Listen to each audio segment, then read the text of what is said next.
Cap 26 here, just repairs and hobbies. And we're looking at a Snow Joe snowblower. It's about a 22-inch cut. And bought it 2 years ago.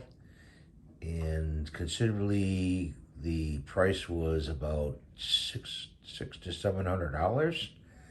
And today you could buy this snowblower, same exact one, on Snow Joe's site for $209. And I guess you're wondering why it's so much cheaper.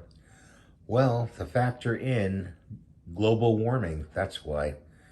It didn't snow at all in the Northeast and for the whole year last year, and it went down in price. So you may want to grab a snowblower now if you're in an area that has snow more typically, because the price is really good for this one.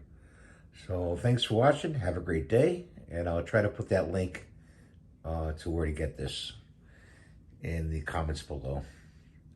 Bye for now.